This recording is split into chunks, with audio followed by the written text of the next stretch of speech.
భారతదేశంలో పంచభూత లింగాలలో ఒకటిగా ప్రసిద్ధి చెందిన వాయులింగం ఇక్కడ ప్రసిద్ధి. అంతేకాదు ప్రపంచంలో ప్రాణం ఉన్న శివలింగ క్షేత్రం ఇదొక్కటే. దక్షిణ కైలాసగిరిగా పిలువబడే శ్రీకాళహస్తి క్షేత్రం గురించి పూర్తి వివరాలు ఈ వీడియోలో తెలుసుకుందాం. మరెందుకు ఆలస్యం, వీడియోలోకి అయితే వెళ్ళిపోదాం. మొదటగా మనము గంగా స్నానం దగ్గరకైతే వచ్చాము. ఇక్కడ స్నానం చేసిన తరువాత దర్శనానికైతే వెళ్ళబోతున్నాం. ఇప్పుడు మనం చూస్తున్నది స్వర్ణముఖి నది. ఈ స్వర్ణముఖి నది ఒడ్డున ఉన్నటువంటి ఆలయమే శ్రీకాళహస్తీశ్వర ఆలయం. నదిలో నీరు తక్కువ ఉండడంతో బోర్స్ ద్వారా ఈ యొక్క ట్యాప్స్ రూపంలో వచ్చిన భక్తులకైతే వాటర్ నైతే స్నానం చేయడానికి సప్లై చేస్తున్నారు. ఈ ఆలయం చుట్టూ మొత్తం 4 గోపురాలు అయితే ఉంటాయి. వీటినే ఎంట్రన్స్ గా కూడా భావిస్తారు. వీటిని గేట్ 1, గేట్ 2, గేట్ 4 అని కూడా అంటూ ఉంటారు. ఇప్పుడైతే మనం గేట్ 1 నుంచి దర్శనానికి అయితే వెళ్ళబోతున్నాము. మొదటి గోపురంలో ఎంటర్ అవ్వగానే మొదటగా మనకు రైట్ సైడ్ కాశీ విశ్వనాథ స్వామి ఆలయం అయితే ఉంటుంది. ఇక్కడ దర్శించుకొని ముందుకైతే వెళ్ళాము. ఇక్కడ నుండి కొంచెం ముందుకు వెళ్ళంగానే లెఫ్ట్ సైడ్ ఒక పెద్ద రాగి చెట్టు కనిపిస్తుంది కదా. ఈ రాగి చెట్టు కింద శివ పార్వతుల గుడి అయితే ఉంటుంది. ఇక్కడ దర్శించుకోండి. ఇక్కడ నుంచి కొంచెం ముందుకెళ్తే సప్త గోకులం అయితే ఉంటుంది. ఈ సప్త గోకులం ఆపోజిట్ లోనే ఒక లగేజ్ కౌంటర్ అయితే ఉంటది. ఇక్కడే మీ దగ్గర ఉన్నటువంటి లగేజ్ ని, మొబైల్స్ ని డ్రాప్ చేసి అయితే దర్శనానికి అయితే వెళ్ళవచ్చు.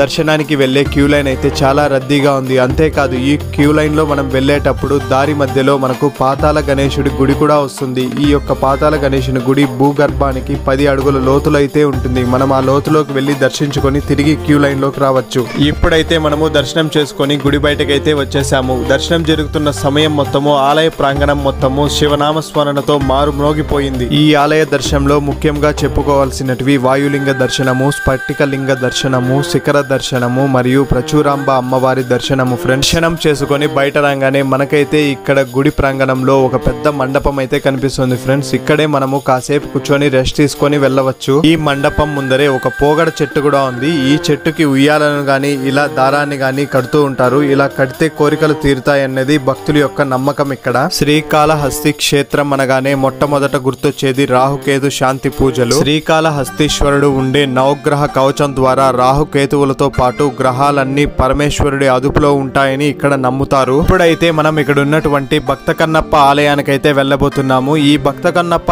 ఆలయం అయితే గుడికి ఎడమ వైపున ఒక పెద్ద కొండపైన అయితే ఉంటుంది. గుడిలో స్వామివారిని దర్శించుకొని ఆలయం బయట రాగానే ఇక్కడ కనిపిస్తున్నటువంటి షాప్స్ పక్క నుండి అయితే మనకి భక్త కన్నప్ప ఆలయానికి అయితే దారి ఉంటుంది. ఇక్కడైతే ఒక గేట్ కూడా ఉంటుంది. ఆ గేట్ నుండే మనము భక్త కన్నప్ప ఆలయానికి అయితే వెళ్ళాలి. ఇక్కడ కనిపిస్తున్నటువంటి స్టెప్స్ ద్వారా మనమైతే భక్త కన్నప్ప ఆలయం ఉన్నటువంటి కొండపైకి అయితే వెళ్ళాలి ఫ్రెండ్స్. కొంచెం దూరం అయితే నడవాల్సి ఉంటది. అక్కడక్కడ దారి మధ్యలో రెస్ట్ తీసుకోవడానికి ఇలా చిన్న చిన్న హబ్స్ అయితే ఏర్పాటు చేసి ఉంటారు. ఈ కొండపైకి వెళ్లే దారి మధ్యలో అక్కడక్కడ సిటీని చూడడానికి వ్యూ పాయింట్స్ కూడా అరేంజ్ చేసి ఉన్నారు ఫ్రెండ్స్. ఇక్కడ నుంచి చూస్తే ఆలయ పై భాగము శ్రీకాళహస్తి టౌన్ మొత్తము మనకైతే కనిపిస్తుంది. ఫైనల్ గా మనము భక్త కన్నప్ప ఆలయం దగ్గరకైతే వచ్చేసాము. ఒక కొండపైన ఉన్నటువంటి ఆలయం అది. ఇక్కడికైతే స్టెప్స్ ద్వారా మనమైతే చేరుకున్నాము. భక్త కన్నప్ప ఆలయం దగ్గరకైతే మనం రాగానే మొదటగా మనకు ఒక శివలింగం అయితే ఒక చెట్టు కింద అయితే దర్శనం ఇచ్చింది ఫ్రెండ్స్. ఈ యొక్క శివలింగం ముందర నిలబడి మనం చూసినట్లయితే పైన ఉన్నటువంటి శివపార్వతుల విగ్రహాలు చాలా క్లియర్ గా కనిపిస్తాయి. ఈ కొండ పైన ఉన్నటువంటి శివపార్వతుల విగ్రహాలు ఆ దర్శనం చేసుకున్న సమయంలో శిఖర దర్శనానికి వెళ్ళినప్పుడు అక్కడి నుంచి చూసినా మనకి ఈ విగ్రహాలే మనకైతే దర్శనమిస్తాయి ఫ్రెండ్స్.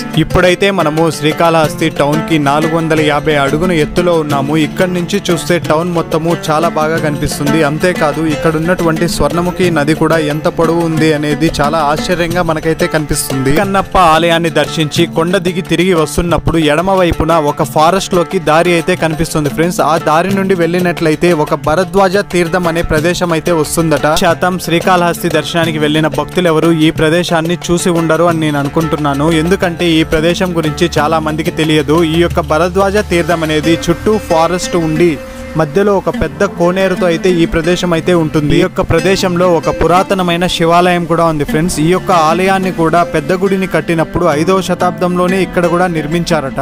ఈ ప్రదేశంలో యాత్రికులను బాగా అట్రాక్ట్ చేసే ఒక శివలింగం అయితే ఉంటుంది. ఆ శివలింగము గణేశుడి ముఖ ఆకారం కలిగి ఉండటము ఇక్కడ ప్రత్యేకత. ఇప్పుడు మనం చూస్తున్నదే ఆ యొక్క శివలింగం ఫ్రెండ్స్. ఈ యొక్క భరద్వాజ తీర్థం పక్కనే ఒక గోశాల కూడా ఉంది ఫ్రెండ్స్. ఈ యొక్క గోశాల కాళహస్తి ఆలయానికి సంబంధించినటువంటి గోశాల. ఇక్కడ కొన్ని వందల ఆవులు అయితే ఉన్నాయి. వాటిని మెయింటెనెన్స్ కూడా చాలా బాగా ఉంది. ఉన్నటువంటి ఆవులన్నిటికీ మేత, ఆహారం ఇలాంటివి ఎలా అని ఇక్కడ ఉన్న వారిని అడిగితే వారు చెప్పిన ఆన్సర్ ఏంటంటే ఎక్కువగా దాతల రూపంలో ఇక్కడైతే ఎండుగడ్డి ఇలాంటివి ఇస్తూ ఉంటారు. లేని సమయంలో అడవిలోని మేతనే మేస్తాయని ఇక్కడైతే చెప్పారు. ఆలయంలో మరొక చెప్పుకోదగ్గ ప్రదేశం ఏదన్నా ఉందంటే అది 500 సంవత్సరాల పురాతనమైనటువంటి ఒక రాజగోపురం. ఈ యొక్క రాజగోపురాన్ని 1516వ సంవత్సరంలో శ్రీకృష్ణదేవరాయలు గారు నిర్మించారు. శ్రీకృష్ణదేవరాయలు గారు నిర్మించినటువంటి ఆ రాజగోపురం 2011వ సంవత్సరంలో వర్షాలు ఎక్కువగా రావడంతో ఆ యొక్క రాజగోపురం అయితే కూలిపోయింది. తరువాత కృష్ణపట్నం పోర్టుకు సంబంధించినటువంటి నవయుగ ప్రైవేట్ లిమిటెడ్ అనే కంపెనీ వారు ఈ యొక్క కొత్త